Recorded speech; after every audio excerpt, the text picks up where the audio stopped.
Salut, je suis Tama et bienvenue dans Nouvelle Naissance, le podcast où se mêlent récits de vie et murmures de l'âme. Abonnez-vous, je vous embarque dans un voyage intime vers la renaissance de soi où chaque épisode est une source d'inspiration et de réflexion pour nourrir votre quête de sens et d'évolution personnelle. Hello, bienvenue dans ce 12e épisode où je suis avec une invitée. Mon invitée spéciale du jour, c'est Camille. Salut Camille. Hello Tama. J'espère que tu vas bien. Ça va très bien, merci. Et Camille va nous raconter donc ses histoires, ses aventures. Tu as une aventure ou plusieurs aventures à nous raconter? Plusieurs aventures. Ok, donc plusieurs voyages, là, une grande voyageuse dans l'âme. Oui, c'est ça. Donc Camille, je sais que tu es en forme aujourd'hui et en plus, comme par hasard, j'ai cru comprendre que tu étais en voyage. Hein? Oui, c'est ça. Je suis actuellement à Alexandrie, en Égypte, puisque ma sœur a élu domicile pour son métier et pour construire sa petite famille dans ce beau pays. Waouh, ça fait longtemps que tu es là-bas en ce moment? Là, ça fait juste une petite semaine. D'accord. Tu vas y rester encore longtemps? Non, je vais rentrer en France dans quelques jours. Ok. Bon, bah ça tombe bien, tu vois. Tu es dans le vif du sujet. Exactement. Alors Camille, moi je te connais, mais les auditeurs ne te connaissent pas. Est-ce que tu peux nous en dire un peu plus sur toi? Oui, bien sûr. Donc, je m'appelle Camille. Alors, professionnellement, j'ai de multiples casquettes puisque je suis à la fois réalisatrice de films documentaires et associatifs. Je suis photographe de portrait et photographe estime de soi et coach de vie.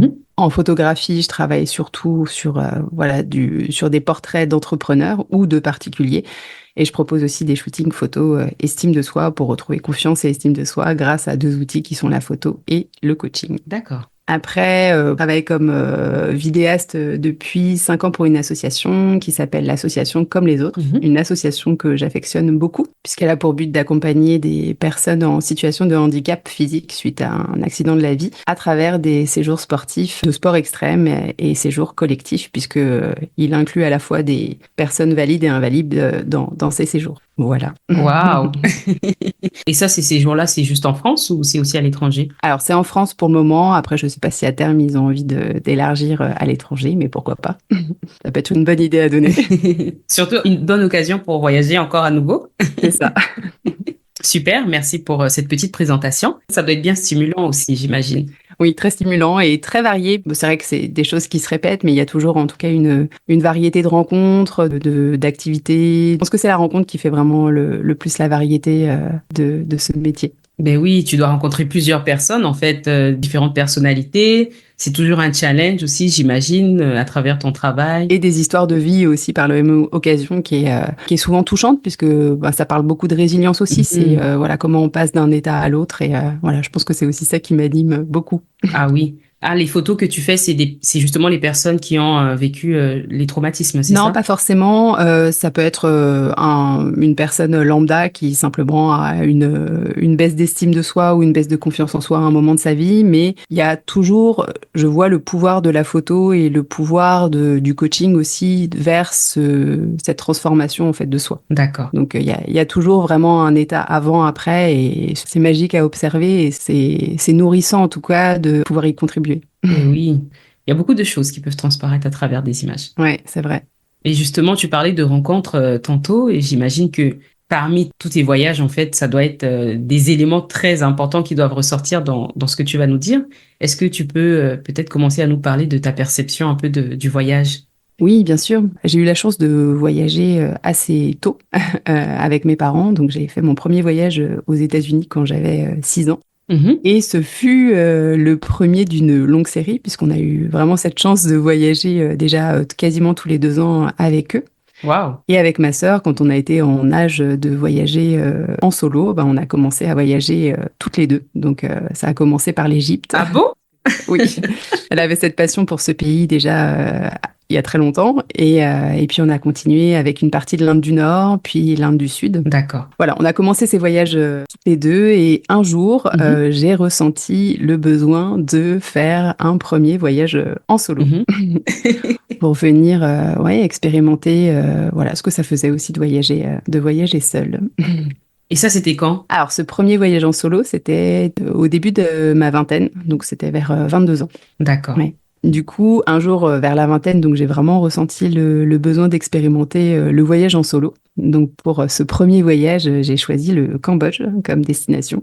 Mhm. Alors qu'à l'époque, justement, j'avais très envie d'aller découvrir l'Amérique latine, l'Argentine. Et Mhm. finalement, c'est le Cambodge que j'ai choisi justement pour ce rapport. Pour un premier voyage, pour moi, c'était important d'aller dans un pays où je me sentais en sécurité, Mhm. surtout en étant une femme seule, hein. Oui. Et je pense que la culture asiatique m'attirait pour ça, parce que voilà, il y a vraiment un rapport au corps qui est assez distancé dans un premier temps, donc je me sentais un petit peu plus à l'aise, en tout cas, dans cette connexion, en tout cas, à l'autre, et Mhm. notamment par rapport aux hommes, en étant, voilà, une femme seule en voyage. Donc, pourquoi j'ai été attirée par le voyage en solo? C'était à la fois par curiosité, Mhm. mais aussi surtout parce qu'à l'époque, j'avais beaucoup de peur. Euh, J'étais très sensible, voire même émotive, hein. Mhm. Autant je trouve qu'il y a vraiment quelque chose qui est facile quand on voyage à deux, parce qu'on a toujours un espèce de soutien, et c'était le cas effectivement avec ma sœur quand on voyageait ensemble. Oui. Et il y a toujours cette énergie qui vient s'équilibrer. À un moment donné, il y en a un qui a de l'énergie, quand l'autre en a moins, et puis après, ça s'inverse. Il y a toujours quelqu'un dans le duo qui peut en tout cas gérer une situation qui est atypique, inconfortable ou inattendue. Ça s'alterne et ça reste toujours équilibré.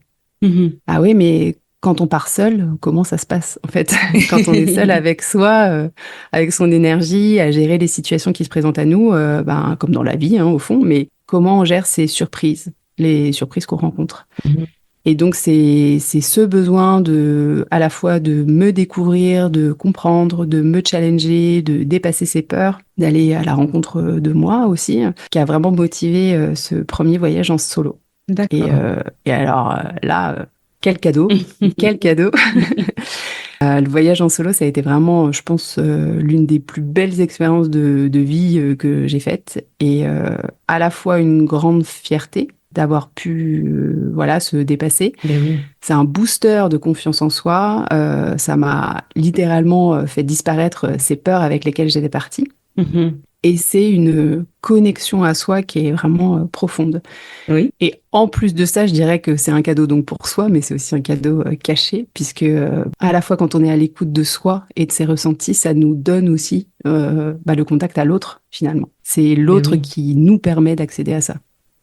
D'accord. Pour toi, en ce qui te concerne, de ce que je comprends, toi aussi, quand tu as fait ton voyage en solo pour cette première fois, c'était à la fois pour te retrouver avec toi-même, mais beaucoup plus aussi par curiosité, de découvrir un peu le monde autour de toi. Ouais, exactement. C'est ça. Est-ce que parmi ces voyages-là, là, tu parlais de celui du Cambodge, est-ce que c'est celui qui t'a le plus marqué ou c'est un Je autre? dirais qu'ils ont tous eu leur part de... enfin, ils m'ont tous marqué d'une manière ou d'une autre, mais Oui. effectivement, peut-être pas dans les mêmes domaines. Mais je dirais que le plus récent, ça a été un voyage au Kirghizistan ou Au quoi? au Kirghizistan. Ok.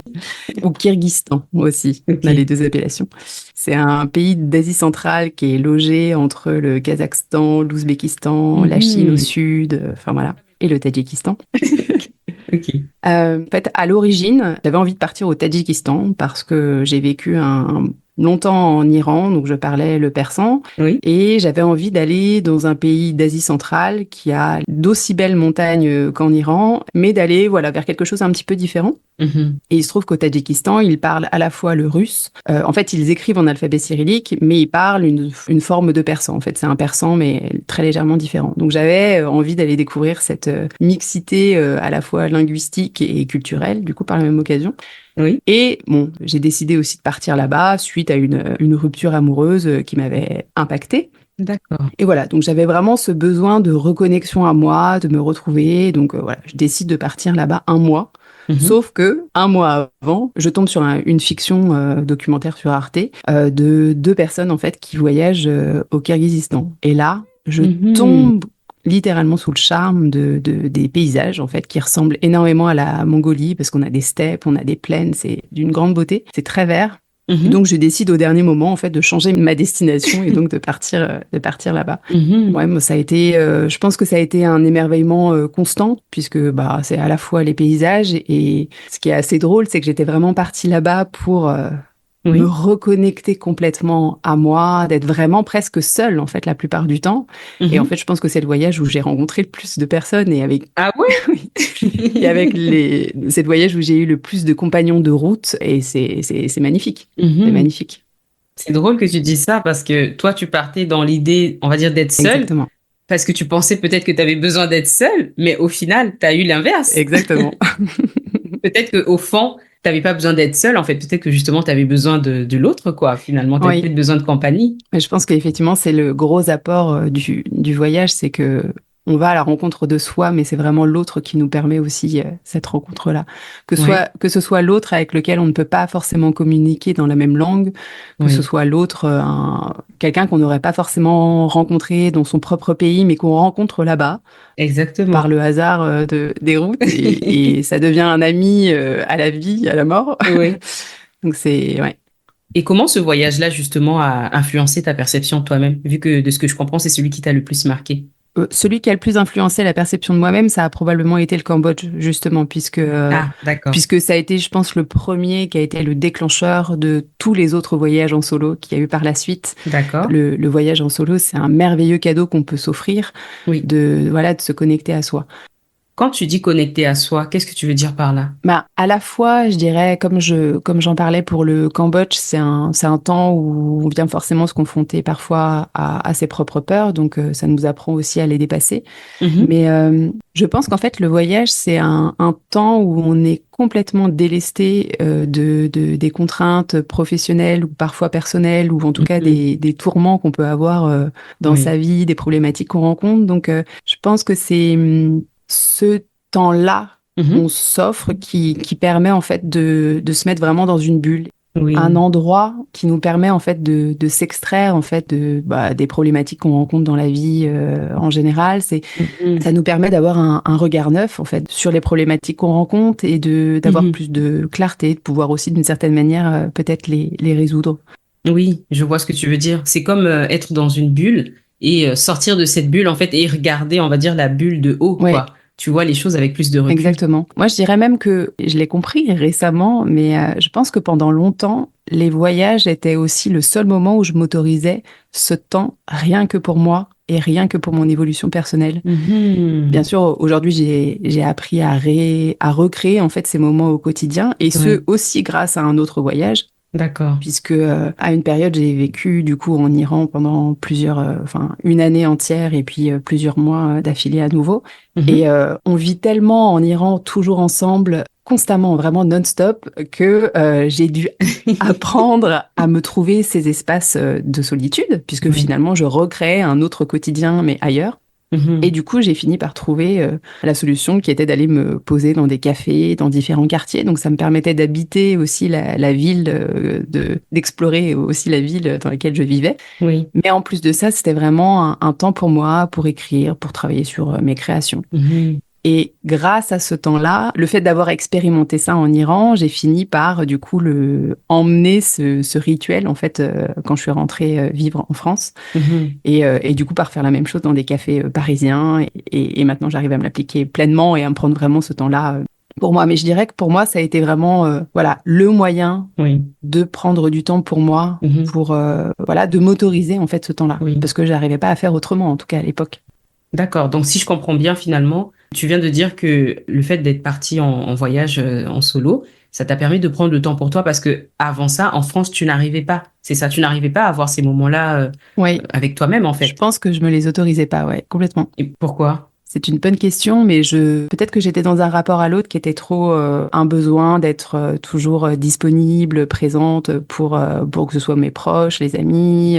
Voilà, peut-être que ça me paraissait difficile en fait de prendre ce temps-là pour moi dans ce quotidien personnel et professionnel. Mhm. Et être loin, Oui. d'une certaine manière, justifiait que bah voilà, je suis pas là en fait physiquement. Donc du coup, Oui. voilà, T'avais comme pas le choix, en fait. Oui, c'est vrai, t'étais avec toi-même, donc t'avais voilà, pas le choix que de t'occuper de c'est toi, ça, finalement. c'est ça. D'accord. Et même, c'est juste que du coup, je n'étais plus disponible. Officiellement, je n'étais pas disponible puisque j'étais loin. Ben oui, elle légitimait. Voilà, une autorisation que je me donnais de, voilà, maintenant je peux m'occuper de moi. Tu t'en es donné d'autres comme ça, c'est ça des autorisations, finalement. Oui, beaucoup. Ouais. Elles ont été très nombreuses pendant des années. Donc ça veut dire que tous tes voyages que tu as fait, c'était le moyen toujours de fuir. Effectivement, il y avait. Bon, je pense que ça, c'est un facteur que j'ai compris il y a quelques années, mais c'était évidemment animé aussi par d'autres choses, parce que dans les voyages, il y a évidemment la rencontre, il y a la variété des paysages. Je pense qu'en fait, on est tellement stimulé au niveau des sens, que ce soit visuel, que ce soit olfactif, que ce soit forcément, c'est hyper nourrissant. Je trouve que ça a un énorme impact aussi sur le regard après qu'on finit par porter sur le monde et sur l'autre aussi, dans la même occasion. Et quels défis justement tu as rencontrés pendant tes voyages? Quand tu en parles, j'ai l'impression que c'était un peu simple, que c'était beau, que c'était magnifique, mais j'imagine que ça n'a pas toujours été le cas. Quels défis tu as rencontrés un peu? À quel moment tu as vécu des choses qui t'ont secoué, on va dire, de l'intérieur? Oui. Alors, je dirais que peut-être les défis majeurs étaient surtout en lien avec la sécurité en tant que femme seule, forcément. Pour citer un exemple, au Cambodge où je voyageais déjà depuis 3 semaines, je retrouve des personnes que j'avais rencontrées dans une auberge de jeunesse au début de mon voyage. Bon, il y a un Australien un peu saoul qui commence à avoir des remarques un peu déplacées. Je me sens fatiguée, je me sens pas forcément en mesure de réagir. Je décide donc de me mettre en sécurité et d'aller me coucher, tout simplement. D'accord. Mais l'apprentissage que j'en fais, c'est vraiment d'être à l'écoute de moi, de mes ressentis. Je vois que je suis pas en capacité de gérer la situation. Je suis la seule personne, en fait, à pouvoir me protéger. Donc, j'agis en conséquence. Autre exemple en Iran qui est arrivé à de nombreuses reprises, puisque j'y suis restée longtemps, mais ça va être le fait de voyager seule de nuit, de se retrouver dans des stations d'autobus avec uniquement des hommes autour de soi. Ah oui? Bah oui, parce que il y a très peu de femmes finalement qui voyagent de nuit, ou sinon les gens voyagent en famille, mais il y a des horaires où il y a un petit peu moins de monde.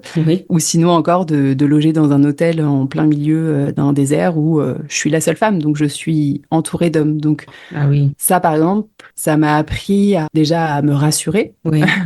Toute seule, en fait, me rassurer moi-même, ou à trouver des personnes de confiance en cas de problème. Donc, d'accord. Ça a été on va dire, un défi majeur qui est vraiment en lien avec la sécurité.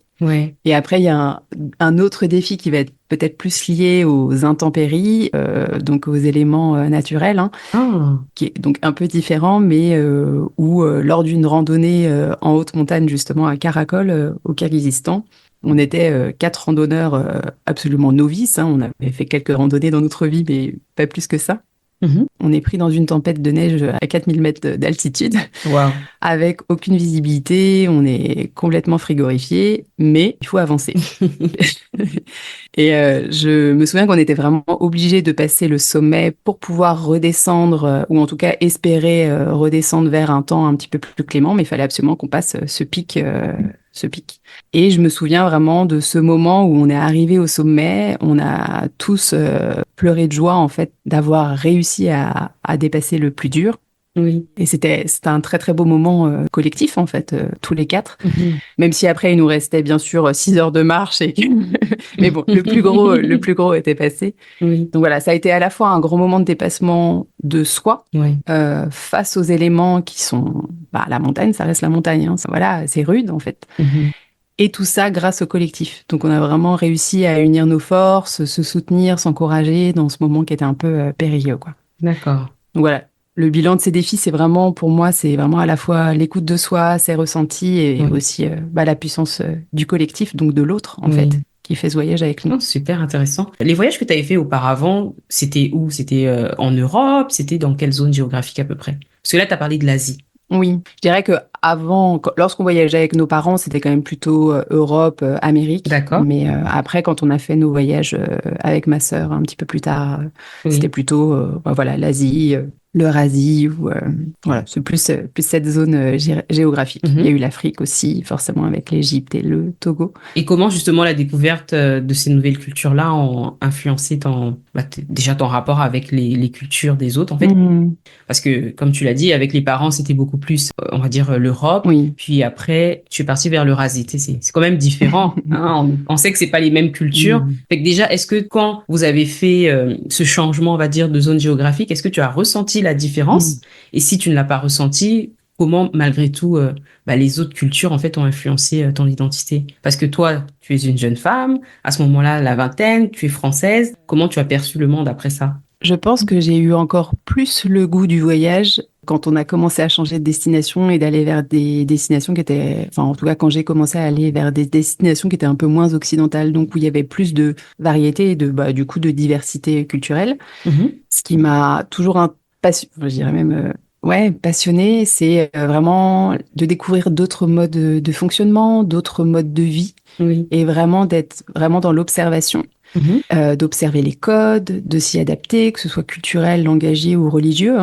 Ça a été beaucoup le cas en Iran parce que on n'a pas du tout les mêmes codes. Faut s'habiller différemment. Au Mhm. niveau du langage, il y a beaucoup d'expressions aussi qui sont très religieuses, mais du coup, enfin moi, je m'en amusais parce que j'aimais beaucoup cette langue, donc du coup, je m'amusais aussi avec ces expressions typiques. Et en fait, mon Oui. but, c'était vraiment d'être comme un caméléon et de me fondre littéralement dans la masse parce que c'est, pour moi, le plus beau cadeau qu'on pouvait me dire à l'époque, c'était Ah, mais tu es iranienne? Ah Et ouais. j'étais presque fière parce que ça voulait dire que, voilà, j'avais réussi. Mais oui.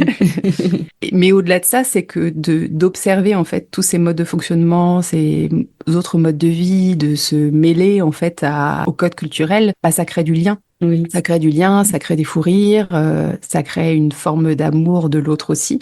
Et Oui. je pense que clairement, ça ouvre l'esprit à beaucoup de choses. Oui. Et qu'est-ce que ça a changé en toi? Moi, je pense que c'est vraiment dans mon amour de l'autre. Mhm. Ouais, je pense que c'est vraiment dans l'amour d'aimer la singularité et de valoriser en fait cette singularité-là. Mhm. Et en plus de ça, forcément, en étant au contact d'une autre culture, je découvre aussi ma propre culture. Oui. Tant que je suis dans ma culture, je la vois pas. Oui. Je vois pas ses particularités. Exactement. Mais il faut que je sois confrontée C'est ça. pour la petite anecdote. Bon, ça peut paraître très bateau, mais je me souviens justement en Iran d'avoir été invitée à un repas et il se trouve qu'en France, on a tendance à finir son assiette pour être poli. Oui. Donc, c'est quand on est invité, c'est comme ça. Et donc, on me sert une première assiette, je finis cette première assiette, on me resserre une deuxième assiette, je finis cette deuxième assiette, on me resserre une troisième assiette. Là, je me dis, je vais peiner en fait à finir parce que je commence à être remplie. Et en fait, donc je la finis aussi par politesse. Ok. Donc la troisième Mais assiette. et là, on s'apprête à m'en servir une quatrième. Et là, je mets les mains pour pas être servie. Et en fait, c'est assez drôle parce que du coup, j'ai compris effectivement que dans la culture, en fait, iranienne, c'est tant que l'assiette est vide, on va la remplir en fait parce que c'est comme ça Hmm. qu'on reçoit, c'est comme ça qu'on invite. Et limite, faut oser pour ne plus pour ne plus être servi, faut oser laisser en tout cas Ouais. une partie de son plat pour pas être servi. Voilà. Une partie des restes ou la moitié de l'assiette, là? Bon, en tout cas, faut laisser quelque chose dedans pour pas être servi. Ok. Parce que, attention au gaspillage Oui, alimentaire. c'est ça. Ok. Et puis, donc, concernant justement ce rapport à ça, quels sont les petits éléments un peu culturels qui t'ont fait comme prendre conscience de ta propre culture à toi? J'aimerais savoir, moi, tu sais, quels sont les éléments que tu as remarqués? Parce que forcément, il y en a eu plein que tu as remarqués. Tu parlais tantôt de fait de vivre tout le temps ensemble, des moments un peu individuels que tu as dû aller te chercher. Hmm. Tu as parlé aussi, on va dire, de la nourriture. Mais autre chose, bon, là, tu parlais aussi de l'habillement, de la langue, mais est-ce que tu peux nous en dire un peu d'autres, comme ça, des petits éléments qui t'ont fait prendre conscience finalement que oui, c'est pas la même culture que la mienne, en Ouais. fait. Quelque chose qui m'a frappé aussi quand j'étais en Iran, c'était le rapport à la liberté. Mhm. Alors je vais probablement en surprendre un bon nombre, mais quand on vit dans une culture relativement libre comme c'est le cas en Europe, on se sent libre en fait. Mais je pense que je n'ai jamais autant ressenti la liberté qu'en étant en Iran. D'accord. Qu'est-ce que tu veux dire? Oui, d'accord. Parce que en fait, quand on goûte à cette liberté, l'intensité, elle est telle qu'on l'expérimente dans la chair, dans les émotions, enfin, à 10 000% en fait. Mhm. Par exemple, je garderai toujours en mémoire ce moment où, en fait, en Iran, on était dans une voiture avec des amis iraniens, les fenêtres complètement ouvertes, la musique à fond, on roulait vite. Enfin, voilà, c'était un moment entre jeunes, quoi. Enfin, Oui. et à l'époque, en tout cas en Iran, ce qui a changé récemment, on portait encore le voile quand on sortait à l'extérieur. Mhm. Et je me souviens de ce moment où les fenêtres complètement ouvertes, en fait, nos voiles tombent avec le vent sur nos épaules. Et rien que ce moment, en fait, on se sentait libre, mais tellement libre, vraiment l'espace de quelques instants. Et voilà, et ça m'avait frappé parce qu'en fait, je pense que c'est vraiment à ce moment-là que j'ai vraiment goûté cette essence de liberté, Hmm. alors que je l'ai toujours, entre guillemets, dans mon pays, en fait. Oui, ces petits moments-là, en fait, de ce que je comprends, Oui, enfin, contrairement à ce qu'on pourrait penser, ces petits moments-là sont quand même des moments de liberté. oui, Mais exactement. je distingue cette liberté de ce que tu as pu vivre en France, justement. Oui. Et que du coup, ce que je trouve très beau, et je pense que c'est ce qui m'a valu beaucoup d'admiration pour le peuple iranien, c'est justement, il y a quand même pas mal de restrictions dans ce pays, hein, on n'est pas sans le savoir, mais l'être humain a envie d'être heureux, profondément heureux, donc il trouvera toujours des techniques en fait pour des moyens en fait d'atteindre ce bonheur en fait. Mhm. Et bah, celui-ci en est un exemple. C'est ces moments un petit peu de folie où voilà, on se permet, bon, c'est pas forcément sécuritaire, hein, mais on se permet d'aller vite, on se permet, voilà, on se permet, on s'autorise en fait aussi ces moments-là de prendre cette liberté à des endroits, même si c'est un peu caché, mais voilà, parce qu'on a envie d'être heureux. Toujours, on a toujours envie d'être heureux. Et puis, finalement, avec tout ce que tu es en train de dire, on va dire à travers les cultures, à travers beaucoup d'éléments que tu as fait ressortir, est-ce que tu peux un peu résumer finalement les moments de prise de conscience significatifs que tu as vécu pendant tous ces voyages-là? Parce que tu en as eu plusieurs, et comme tu l'as dit au départ, chacun des voyages t'ont un peu marqué. Hmm. Tu as parlé de certains tout à l'heure. Je ne sais pas si le fait, voilà, le collectif, bon, ça, je pense que ça doit être quand même une prise de conscience significative, hein, dans le Mhm. sens où tu as appris à, on va dire, à profiter peut-être avec les autres différemment de ce que tu pouvais vivre en France, que tu en as vécu d'autres comme ça. Alors oui, il y a une prise de conscience qui m'a particulièrement marquée aussi, c'est que à force de beaucoup voyager, Mhm. on peut avoir l'impression qu'on n'est jamais chez soi, en fait. On est toujours en dehors de chez soi. Oui. Parce qu'on recrée finalement un petit peu ces maisons partout, mais c'est jamais vraiment la maison non plus. Mhm. Mais la prise de conscience qui a émergé de ça, c'est que finalement, en fait, on peut se sentir aussi chez soi partout où on va. Mhm. J'ai compris que bah, il suffisait parfois, même en étant chez quelqu'un d'autre, même en étant bah, dans un café, que à partir du moment où j'avais ma musique sur les oreilles, Mhm. une musique qui nous fait du bien, que j'avais mon carnet pour journaliser mon voyage, bah finalement, j'étais chez moi. Mhm. Rien qu'en créant ce moment-là, j'étais chez moi et en fait, on peut être partout parce que notre maison, elle se trouve à l'intérieur de nous, en fait. Mhm. Oui. Ça a été vraiment le déclic aussi, un déclic, ouais, de comprendre ça. Oui. Je comprends totalement ce que tu veux dire par là parce que c'est ce que j'ai vécu aussi, hein. Je m'attendais pas à me sentir comme chez moi là-bas quand je suis Mm. partie en Amérique latine et pourtant je me suis sentie très bien là-bas, même comme chez moi, quoi. Et c'est ça qui est surprenant et c'est ça qui fait du bien parce que je pense que oui, tu l'as dit, hein, finalement, le chez-soi, c'est à l'intérieur. Ouais, C'est comment tu te sens à l'intérieur, en fait. C'est sûr que l'extérieur, oui, ça impacte aussi, bien évidemment. On peut se sentir parfois totalement dépaysé. Mais si à l'intérieur de toi, tu es un peu aligné avec l'environnement dans lequel tu es, tu peux vraiment te sentir comme chez toi, oui. ouais, Et les autres vont aussi contribuer à te faire sentir comme chez toi. complètement. Parce que les autres vont t'accepter, les autres vont faire en sorte aussi de t'aider à t'intégrer, les autres vont t'orienter. Et tout ça, Mm. ça renforce ce sentiment bah, que tu peux avoir ailleurs, en fait, partout, dépendamment de où tu vas. C'est vrai, c'est vrai. Et aujourd'hui, tu dis que voilà, tu t'es senti quand même chez toi partout, dans tous les voyages où tu as été, tu as eu ce sentiment-là ou il y a eu un voyage où vraiment là, ça s'est, on va dire, pas très bien passé. Il y a eu un voyage, donc là c'était un voyage qu'on a fait en Inde avec ma sœur, du coup en Inde du Nord. Oui. Bon, suite à un événement un peu tragique dans la famille, puisque nous avons perdu notre maman et que voilà, suite à ce moment en fait qu'on traversait, on a ressenti un énorme besoin en fait de partir en Inde et particulièrement à Bénarès, qui est une ville qui voilà qui a un rapport à la mort très spirituel. Mhm. Et c'était cette journée-là où, ben, du coup, on allait voir, on peut assister aux crémations puisqu'elles sont en pleine ville, en fait, Mhm. la crémation des corps. Du coup, on rencontre un jeune homme qui nous emmène tout en haut d'un espèce de bâtiment où il y a plusieurs personnes là-bas, mais même dans ce bâtiment, en fait, il y a des gens qui sont littéralement en train de mourir, hein. Mhm. Donc, c'était quand même, voilà, assez éprouvant. Et au moment d'assister à ces crémations, ça reste aussi marquant à voir. Et en même temps, c'est un énorme moment de recueil aussi à l'intérieur de soi. Mhm. Et bon, cette journée s'est finie un petit peu, enfin, ce moment en tout cas s'est fini un peu étrangement. Le jeune homme était un peu poussif, voulait absolument nous Mhm. parler, mais nous, c'était quand même un peu un rapport à la mort qui était un peu nouveau aussi pour nous. On finit par partir de cet immeuble, mais voilà, on était un peu contrariés, un peu pas forcément très bien à ce moment-là, et Mhm. parce qu'on n'avait pas pu avoir ce recueil dont on avait besoin par rapport à ce sujet-là, qui est un gros sujet quand même, de la mort, Ah du oui. départ du corps, de l'âme, enfin. Oui. Et il se trouve qu'au détour d'une rue, alors qu'on était encore dans cette émotion, voilà, un peu triste, au détour d'une rue, on a un musicien Oui. qui nous interpelle et nous fait rentrer dans sa maison, en fait. Mhm. Il nous joue un air de sitar et nous offre un thé en silence, juste avec sa musique, juste avec un sourire et sans un mot, vraiment, comme ça.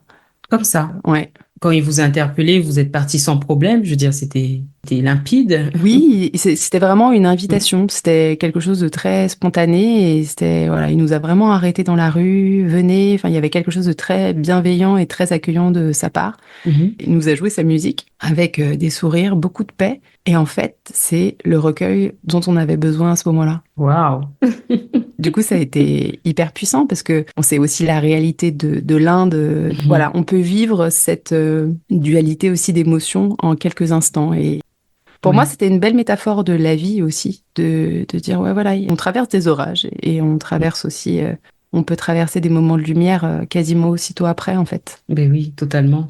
Est-ce que tu as vécu des moments où justement, à travers tes voyages, tu as vécu des obstacles un peu qui t'ont empêché d'aller comme en profondeur? Enfin, je pense que l'Iran a été peut-être celui où j'ai rencontré peut-être le plus d'obstacles, puisque déjà, ne serait-ce que le premier voyage en Iran que j'ai fait, Oui. j'avais décidé de prendre des cours de persan donc pendant 2 mois. Donc j'ai complètement arrangé mon emploi du temps en France pour Mhm. être totalement indisponible pendant ces 2 mois. Et j'arrive du coup en Iran et j'étais hébergée chez le frère d'un ami iranien de France et de Paris. Et voilà, donc j'arrive chez ce monsieur. Je vais donner mon visa étudiant à l'école où j'allais démarrer les cours de persan. Et là, j'apprends que mon visa n'est pas le bon visa. N'est pas un visa étudiant pour ces 2 mois, mais un visa touriste. Donc, on me dit clairement, Oh au non. revoir, bon retour chez vous, voilà. Oh. Et là, moi, je me dis, mais non, c'est pas possible. Je peux pas accepter ça, en fait, parce que voilà, j'ai prévu mes 2 mois, et moi, il est hors de question que je rentre en France maintenant. Et ça faisait des années, enfin, ça faisait des mois, en tout cas, que j'attendais ce voyage. Donc voilà. Donc, qu'est-ce que je peux faire? Donc là, je me retrouve, voilà, à faire les administrations dès le lendemain, mais c'était assez angoissant parce que bon, l'Iran a quand même pas forcément très bonne réputation déjà à l'époque. C'était un peu atypique comme pays. Voilà, on n'a pas forcément très envie d'avoir affaire avec les autorités en étant là-bas. Donc bon, j'étais un peu challengée à cet endroit-là, mais bon, j'ai fini donc Mhm. par me retrouver à un moment donné au poste de police avec plus rien, plus de portable, plus de passeport, plus rien, Ah le ouais. temps de passer, d'attendre le guichet, enfin d'attendre de récupérer un visa. Mais voilà, je crois que j'ai fait à peu près trois établissements D'accord. administratifs dans une langue que je connaissais pas, ou je connaissais quelques mots, mais pas tout ce qui concerne l'administratif. Donc ouais, ça, je me souviens que ça a été assez challengeant. Oui. Néanmoins, je pense que c'est le pays où j'ai le plus ressenti, je suis au bon endroit en fait. Oui. Je suis à la bonne place, où j'ai eu D'accord. une totale connexion aussi avec ce pays en fait. Ah, peut-être, hein. Tu es retourné à plusieurs reprises, de ce que j'ai compris, hein, en Iran. Oui, oui, D'accord. j'ai vécu vraiment un an complet là-bas. Waouh. Et après, j'y suis retournée sur 3 ans. J'y restais 3 mois, je revenais 3 mois, je repartais 3 mois, je repartais pendant Ah 3 ans. oui, il y a Voilà. une connexion là avec ce pays-là. Oui, c'est un vrai pays coup de cœur, hein. Oui. Je dis toujours à mes amis iraniens que je suis française de Iranienne. corps, mais je suis, je Iranienne suis dans iranienne de l'âme. cœur. C'est ça ou Ouais, dans l'âme, mais ouais. J'allais justement te demander, bah, parmi ces pays-là, c'est lequel qui t'a le plus marqué comme ça? Et pourquoi tu penses que c'est l'Iran, justement? Hmm. En dehors du fait que c'est l'endroit où tu as vécu le plus longtemps. Parce que tu sais, des fois, on peut faire plusieurs voyages et ça peut être un voyage de un mois qui va plus nous marquer. Alors, effectivement, c'est vrai que c'est quelque chose qui est assez inexplicable. Et je pense que c'est tout ce qui fait que c'est si mystique finalement. Mais ma découverte déjà avec ce pays, ça a été par les films et la musique avant d'y partir. Ok. À chaque fois que j'entendais, que j'écoutais une musique d'une chanteuse des années 60 qui est très connue là-bas, Heidi, Mhm. quand j'écoutais ces musiques, je pouvais pleurer de tellement enfin, j'avais avant même d'être partie là-bas déjà la sensation de il faut que j'y retourne. Mhm. Ok. Donc il y avait vraiment ce truc-là, laissez-moi y aller en fait. Ouais. Et bon, en plus ça a été un gros sujet quand même avant que je parte pour la première fois là-bas parce que forcément c'est un pays qui, au vu des médias, fait peur. Donc Ah oui, hein. on a essayé de m'en dissuader à plein d'endroits, mais je sais pas pourquoi j'avais T'es vraiment parti cet là-bas. appel.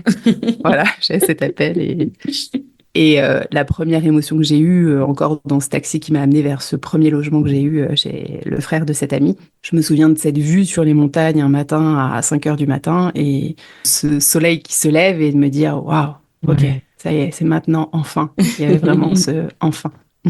Dans ce que tu dis, tu vois, je réalise que c'est pas parce que on pense qu'un pays, par rapport à sa situation politique, économique ou autre, c'est pas parce que ça ne va pas ou de ce qu'on entend dans les médias que ça ne semble pas très bien d'y aller, que c'est le cas. Ouais, Je suis partie en Équateur, mais quand j'ai décidé d'y aller, je veux dire, bien sûr, voilà, ma famille, mes parents, ils se disaient, mais c'est dangereux. Ils voyaient la violence, ouais, tu sais, les cartels, tout ça, la drogue. Et on se disait que c'est que ça, mais on sait très bien que l'expérience, elle dépend de chacun, en fait. Oui, des fois, ça peut être ça, mais pour beaucoup, c'est pas toujours ça, ouais, tu c'est vois. très, Quand c'est ton endroit, c'est ton endroit, c'est quoi. ça. On a eu peut-être de la chance, je sais pas, mais c'est pour dire que finalement, ça n'avait rien à voir. Moi, j'ai pas du tout vécu ça, et toi non plus, de ce que je comprends, c'est ça. Est-ce que tu as été confronté un peu à ce qu'on pouvait dire un petit peu du pays, finalement, ou pas du tout? Bon, après, je suis pas allée. Moi, on m'a toujours dit de m'éloigner un petit peu de ce qui se passait politiquement là-bas. Donc, je pense que tant qu'on va pas chercher, Ouais. forcément, on ne trouve pas. Donc, Ouais. j'ai été relativement épargnée, mais parce que je suis pas allée chercher les sujets Ouais. sensibles. Ouais. Mais après, je sais qu'en tout cas, dans l'école dans laquelle j'ai eu des cours, certains ont eu des interviews un petit peu salées, mais après, je ne sais pas.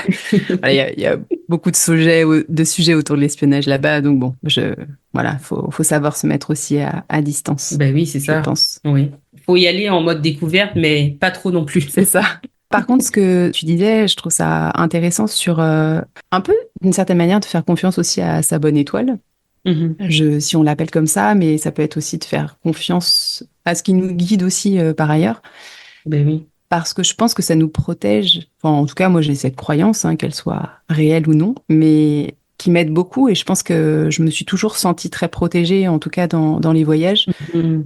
Mhm. même lorsque j'ai rencontré des situations, voilà, qui étaient un petit peu délicates. Par exemple.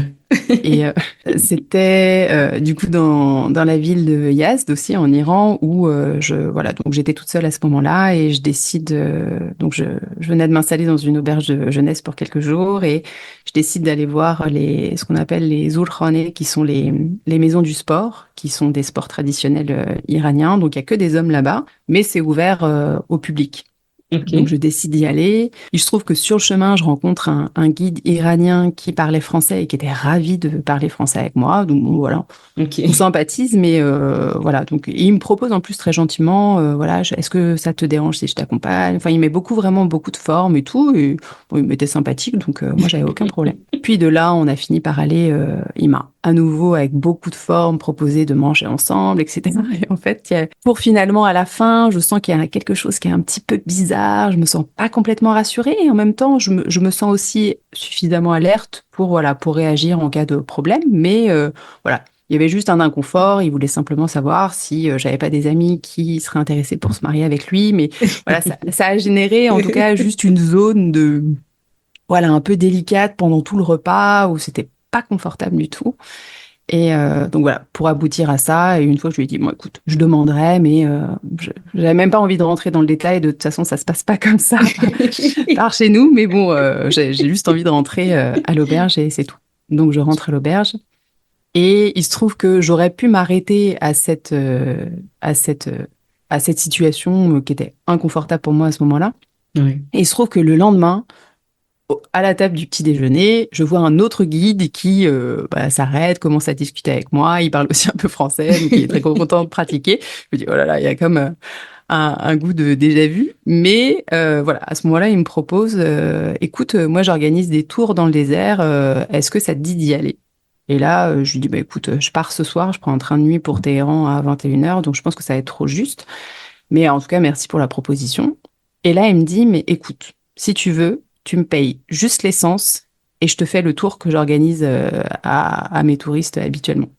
Ah, je me dis quand même, c'est une offre à pas laisser passer. Il me Oui. dit, en plus, je te dépose direct au train après le tour. Bon, là, j'assure quand même mes arrières. Je me dis, bon, vu la séquence de la veille, j'étais pas complètement voilà, rassurée, mais en même temps, je me dis, bon, je vais faire juste un petit peu différemment. Oui. Donc, je vois qu'il est guide dans le Lonely Planet. Je vois que j'en parle à la réception. Ils me disent, ah, vous partez avec Mahmoud, pas de problème, allez-y, etc. Donc, je décide de faire cette journée dans le désert de pierre, de sable, d'aller voir la guest house qu'il est en train de construire. On se fait du thé en plein milieu du désert, etc. Et en fait, j'ai passé la meilleure journée de ce voyage avec ce monsieur. Mhm. Et le gros apprentissage de ça, ça a été vraiment, ben, comme quoi faut déjà faire confiance à sa bonne étoile d'une certaine manière, ou Mhm. avoir confiance en ses ressentis, parce que je sentais pas le premier. Voilà, j'étais un peu plus alerte Oui. pour me sortir de la situation s'il y avait besoin. Mhm. Et en même temps, il faut aussi savoir renouveler sa confiance, Oui, parce que exactement. si on reste sur ce qu'on a parfois vécu, ben, j'aurais raté Mhm. cette merveilleuse journée, en fait. Donc, voilà. Ben oui, exactement, oui. C'est drôle hein, que ça revienne, on va dire, une deuxième fois, mais que tu as su quand même, on va dire, profiter Oui, de l'opportunité. Et à ta bonne surprise, ça s'est super bien c'est ça. passé. Beaucoup mieux même. Et tu as ouvert une petite parenthèse là parce que ça m'intéresse. Je suis intriguée. Tu as dit souvent que tu voyageais seule, Oui. une jeune femme, toute seule, dans tous ces pays. Forcément, il t'est arrivé quand même des choses. T'as pas rencontré des personnes qui, je sais pas, est-ce qu'il t'est pas arrivé des situations justement en lien avec les hommes que tu as rencontrés? Si, alors en Iran, beaucoup, parce qu'il y a une telle séparation entre les hommes et les femmes que, ben, enfin, les Iraniens, hommes comme femmes, aiment énormément rencontrer d'autres personnes, en fait. Oui. Et donc, les hommes sont ravis de pouvoir aussi discuter vraiment sincèrement avec des femmes parce qu'ils ont un peu moins l'occasion avec, malheureusement, les Iraniennes Mhm. par toutes les restrictions qu'il y a. Donc, bah, moi, je suis aussi ravie parce que du coup, je peux pratiquer mon persan. En tout cas, mais c'est vrai que ça peut parfois donner des situations un petit peu gênantes où on sent qu'il y a vraiment la vision parfois un petit peu de l'occidental qui est, par exemple, bah, tu peux m'embrasser puisque tu n'es pas marié. Mhm. Alors non, ça ne se passe pas comme ça en fait. Ouais, je dirais que c'est plus voilà des malentendus comme ça où il y a une image qui est bah, l'image vue de l'extérieur Mhm. ou même peut-être la question qui a été souvent posée, c'est le fait de pas forcément comprendre qu'on puisse être en couple avec quelqu'un pendant je sais pas quelques années sans être encore marié, de vivre aussi parfois avec cette personne sans être encore marié. Enfin voilà, Mhm. c'est un vrai sujet de questionnement Oui, pour eux. en tout cas en Oui. Iran. C'était facile pour toi d'expliquer un peu, enfin, quand il y avait des différences comme ça culturelles à chaque fois. J'ai eu plusieurs périodes parce que forcément, comme j'y suis allée longtemps, Mhm. il y a des périodes où voilà, je disais simplement que j'étais mariée ou que j'allais me marier en rentrant. C'était simplement pour me simplifier la tâche parfois et pour pas voilà pour pas rentrer dans une explication, mais et d'aller peut-être plus en profondeur sur d'autres sujets. Mhm. Et il y a des périodes où je prenais aussi un peu plus le temps d'expliquer, ben voilà, nous, en tout cas dans notre culture, on fonctionne plus comme ça. Mhm. Ben oui, ben on va rencontrer quelqu'un, Mhm. on va apprendre à vivre ensemble, on va après, bah, si ça se passe bien, bah c'est génial, on va envisager de se marier, d'avoir des enfants. Oui. Ah, des fois ça se passe pas bien non plus, donc du coup, bah, voilà, donc je prenais plus le temps aussi d'expliquer pour Ben oui. parce que c'est aussi important de partager ce qui se passe vraiment en fait, plutôt que simplement des projections. Et comment t'as vécu ça? Je pense que c'est moi-même quelque chose qui me passionne dans l'autre sens aussi. D'accord. Et que c'est toujours le goût de la rencontre, en fait. C'est vraiment questionner, observer, s'adapter, enfin, toujours Mhm. garder l'esprit ouvert sur, en fait, ma culture, elle est pas mieux que l'autre, en fait. C'est genre, justement, comment ça se passe, en fait. Ah oui, ça se passe comme ça, et pourquoi? Ah, ok. Mhm. Je pense que c'est ça qui vraiment vraiment fait l'ouverture du regard. Est-ce que à travers ça, qu'est-ce que tu as réalisé par rapport à ta propre culture toi-même, finalement, avec le retour, j'ai envie de dire? Comment ça s'est passé même quand tu es rentrée? Voilà. Le retour à la maison. Parce que ça, c'est quelque chose, le retour à la maison. Oui, c'est vrai. Alors, je dirais que le retour à la maison était plutôt troublant. Enfin, souvent, quand je revenais d'Iran, en tout cas pour l'Iran, parce que c'est là où je peux en parler le plus, mais je me souviens que sur le plan vestimentaire, c'était compliqué parce que forcément, on est beaucoup plus habillé quand on est en Iran. Oui. Donc, dès que je rentrais en France, il y avait toujours 2 semaines où j'avais du mal à porter des manteaux courts, à porter des jeans moulants, etc. Donc, et après, une fois que c'était revenu, Oui. ça allait. Mais je ressentais même que je n'avais pas de voile sur mes cheveux, en fait. Ah. Donc, je ressentais presque comme, c'est étrange. Ah mince, j'ai oublié. Ah non, bah oui, non, tu te sentais comme un peu nue, quoi. Exactement, c'est ça. Après, sur ma culture, je pense que c'est plus le rapport à l'alimentation où je pense que j'ai pu ressentir un réel attachement sur ah oui, quand même. J'aime bien manger d'autres plats, j'aime bien manger ce qui est très différent aussi de ce que je connais. Mais j'aime bien aussi manger ce qui est propre à ma culture aussi. Donc, c'est peut-être plus sur l'alimentaire.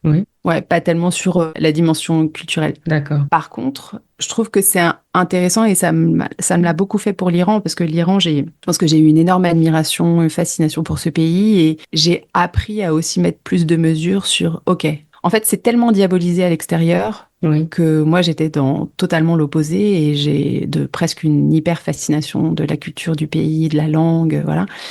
Et j'ai appris à remettre un peu d'équilibre aussi dans cette vision de la culture où, ouais, il y a ça qui est bien, il y a ça qui est aussi un petit peu moins bien, voilà. Et donc, je pense que ça me l'a peut-être plus fait avec l'Iran qu'avec la culture française. Oui. Étonnamment. Et si tu devais justement conseiller des personnes, parce qu'on arrive vers la fin, mais globalement, par rapport à tout ce que tu viens de nous dire, justement, qu'est-ce que tu pourrais dire? Ouais. C'est quoi la leçon que tu tires de tout ça? Même si je sais que tu n'as pas fini de voyager. Je dirais de se laisser guider et surprendre en fait par les rencontres, parce que partir seul c'est vraiment un cadeau en fait, que ce soit de rencontrer des personnes, des locaux en fait, ou de rencontrer des compagnons de route. Au Kirghizistan, j'ai rencontré un monsieur de 70 ans qui était coréen, qui avait voyagé un petit peu partout dans le monde et qui avait finalement élu domicile au Kirghizistan. Cet homme était fantastique. On a randonné ensemble, etc. Enfin, voilà, pourtant j'aurais pu m'arrêter peut-être à l'âge, le fait que je sais pas, ou que c'est un homme, mais non. Enfin, il y a eu encore une fois un ressenti qui m'a guidée vers ce monsieur. Et j'ai encore contact avec lui aujourd'hui. On s'écrit peut-être une fois par an, mais voilà. Ou encore des compagnons de route, de rencontrer, quelqu'un avec qui on va faire un bout de chemin, un bout de rando, un bout de voyage. Et ces personnes-là, on les aurait pas forcément rencontrées dans notre propre pays. Donc, parce que c'est pas forcément le style d'amis qu'on peut avoir. Voilà. Donc, de se laisser vraiment guider par les rencontres, de se laisser surprendre par ces rencontres. Il y aurait aussi de planifier son voyage dans les grandes lignes. Mais de rester ouvert, de laisser en fait cette petite fenêtre de battement. Au Cambodge, j'avais vraiment planifié dans les grandes lignes, mais c'était à vrai dire plus pour rassurer la famille qui n'était pas forcément rassurée de me voir partir à moi. Mais il y avait un village qui s'appelle Battambang dans lequel j'avais prévu de rester vraiment 2 jours parce qu'il n'y avait pas grand-chose à voir dans le coin. En fait, je suis restée 1 semaine parce que une rencontre par-ci, une rencontre par-là. Et je regrette pas parce que ça a transformé mon voyage. J'ai même dû me pousser à quitter ce village de Battambang pour aller finalement à la capitale et pour continuer mon voyage. Mais je pense que sinon, j'aurais pu y rester 2 mois de plus. Voilà. Et peut-être le dernier conseil, ce serait vraiment d'écrire, de journaliser pour à la fois archiver ses voyages, ses prises de conscience, ses besoins, ses problématiques. Ça t'a beaucoup aidé, toi? Ouais. Pour moi, c'est vraiment ce temps avec soi qui permet, comme je le disais tout à l'heure, d'y voir plus clair sur soi, sur les problématiques qu'on a laissées au moment du départ. Ça permet d'y voir clair, avec un regard qui est vraiment allégé par la distance et en même temps qui est enrichi par d'autres réalités, par les réalités qu'on rencontre. Et tu continues de faire ça? Oui. Oui, tu as gardé ça. Oui. Je vois totalement, hein. Même moi, l'écriture m'a beaucoup aidée. Tu parles de journal de voyage, mais moi, c'était pareil. Ma formation, à l'époque, nous avait suggéré, non, je crois que c'était même une obligation, mais il fallait avoir un journal de bord où on écrivait un petit peu ce qu'on vivait, nos aventures, pour pouvoir ensuite mieux expliquer, on va dire, le changement vécu, en fait, comment on a vécu l'expérience. Et je recommande vraiment l'écriture. C'est pour ceux qui peuvent écrire, bien sûr, hein. Là, on parle de l'écriture, mais tout le monde n'est pas à l'aise avec l'écrit. Ouais, mais je trouve que c'est effectivement même de pouvoir relire aussi, parce que ça m'est déjà, je sais pas si ça t'est arrivé aussi, mais de pouvoir relire Bien sûr. tes écrits, c'est magique parce que tu dis, ah oui, Ah il s'est oui. passé ça, ah ouais, et Ouais. je traversais ça aussi à à cette période-là, en fait. On voit nos domaines d'évolution, là où on a Mhm. avancé, là où on a grandi, c'est superbe. Ouais. Ça réveille des souvenirs, hein. C'est comme un film, hein. Tu relis, mais en Oui, même temps, tu te reprojettes les scènes que tu vivais. Tu te c'est dis, ah vrai. oui, c'est vrai. Des fois, tu rigoles, tu es content, tu es triste. Ah, c'est des moments assez nostalgiques. Oui, c'est vrai. Et par rapport à tout ça, bon, je sais que tu n'as pas fini de voyager, mais là, pour finir, quels sont tes projets de voyage à venir? Là, tu es en Égypte, Oui. mais c'est pas la première fois que tu es là-bas, mais est-ce que tu prévois de faire d'autres voyages là? Ou Oui. où est-ce que tu en es maintenant? Tu continues de voyager toujours pour autant? Alors, un petit peu moins, effectivement, aujourd'hui, mais en fait, il y a d'autres voyages en solo qui auront lieu, surtout pour des projets de documentaires, Oui. donc notamment en Grèce et en Turquie, dans le courant de l'année prochaine. Mhm. Puis, un voyage que j'ai... Alors, je suis encore en recherche de la destination, mais car je souhaite en fait organiser des voyages photographiques qui allieraient la randonnée, les rencontres, l'apprentissage de la photo. Mhm. Donc, je suis encore en hésitation sur des destinations. Oui. Mais je dirais que le gros voyage de l'an prochain, ce sera le Congo. Ah ouais! Et, bah oui. Puisque, bah oui, j'ai effectivement pas mal expérimenté les voyages en solo, mais depuis quelques Oui. années, j'ai à cœur de vivre les voyages plutôt en couple. Donc Bah, avec c'est ce mon... que j'allais même te demander. Après tous ces Oui. voyages en solo, est-ce que il y en a qui vont être non solo? Je ne m'en lasse pas, effectivement, mais effectivement, j'ai plus envie maintenant de découvrir encore plus de... Enfin, là, je l'expérimente avec lui, du coup, depuis quelques années, donc ces voyages en couple. Et Ouais. c'est une autre forme de voyage qui fait vraiment cohabiter différents rythmes, les envies de chacun, donc c'est encore autre chose. Ouais. Mais voilà, donc le prochain sera au Congo. Oui. C'est à la fois à la rencontre d'une partie de sa famille qui vit là-bas Oui. et aussi une occasion aussi de le découvrir, en tout cas de le découvrir lui et une plus grande part de lui, de Ouais. son histoire. Voilà. Parce que tu as déjà été en Afrique, je crois. Tu disais que tu avais été au Togo. Oui, j'ai été au Togo pendant 2 mois il y a quelques années, ouais, et j'ai eu un gros coup de cœur pour le Togo, le pays et aussi pour la nourriture parce que voilà, Ok. Donc ça, l'année prochaine, c'est au Congo. ce sera le Congo, D'accord. ouais. On attend des nouvelles alors. Oui. Mais merci beaucoup, hein. Est-ce que tu avais des choses à rajouter ou tu avais tout dit? Non, je pense avoir tout dit. Ouais, j'ai tout dit. Oui. Bon, pas tout, hein. J'ai senti quand même qu'il y avait, qu'il manquait des petits C'est vrai? éléments. Mince. Non, non, tu as dit l'essentiel. Ouais. S'il y a Oui. peut-être un truc, tu avais dit ce que ça avait influencé dans ton identité personnelle, Ouais. mais il y avait quelque chose qui était en lien avec le goût des langues. Il y Oui. a une chose que j'ai pas dite en fait sur ce qui a influencé vraiment dans mon identité personnelle. Je Oui. pense que c'est vraiment le goût des langues en fait. Et je Mhm. pense que c'est ce qui me guide aussi vers le voyage. Mhm. Parce que je trouve que la langue, elle permet vraiment de comprendre la mentalité, la structure d'une culture, et puis ben, c'est ce qui permet évidemment de créer du lien à l'autre. Ben oui. Et même quand, parce que après l'Iran, où j'avais la possibilité de communiquer, il y a eu le Kyrgyzstan, où là, du coup, j'avais plus de langue en commune parce que les Kirghizes parlent pas ou très peu anglais. Mhm. Donc du coup, on trouve une autre forme de langage. Et j'ai été très touchée de redécouvrir Mhm. ça, en fait, de redécouvrir qu'on pouvait dialoguer encore autrement. Mhm. Et après, bon, c'est effectivement aussi quelque chose que j'utilise aussi dans le documentaire. C'est vraiment, pour moi, c'est hyper important de parler vraiment la langue de l'autre parce Oui. que ça ramène aussi, je trouve vraiment de la parité, en fait, dans la relation. Mhm. Surtout quand on arrive en plus avec une caméra, quand c'est le cas d'un documentaire, et Mhm. qu'en plus, c'est pas du tout un exercice aisé de parler devant une caméra. Donc, Ouais. c'est, je dirais, le facteur primordial et clé Mhm. pour être vraiment dans l'échange, en fait, avec l'autre, Ouais. en fait, et ramener, Mhm. voilà, cette parité-là. Oui. Ben, merci beaucoup, Camille, hein. On arrive à la fin de cette belle interview. Merci, Sama. Merci pour tous les éléments que tu nous as donnés. Merci pour cette fenêtre aussi de parole. Merci. Oui. Et merci à nos auditeurs qui nous ont écoutés jusqu'à la fin, hein. On espère qu'ils ont apprécié. Et puis, nous, on va poursuivre. On se donne rendez-vous dans 2 semaines pour un autre épisode encore où je vais accueillir un autre invité, cette fois un frère qui va nous parler aussi de son expérience de voyage. Camille, je te souhaite une bonne fin de séjour. Reviens-nous vite, rempli de belles énergies. Et puis, je te dis peut-être à la prochaine. À bientôt. Merci Tama, à bientôt. Merci, bye bye.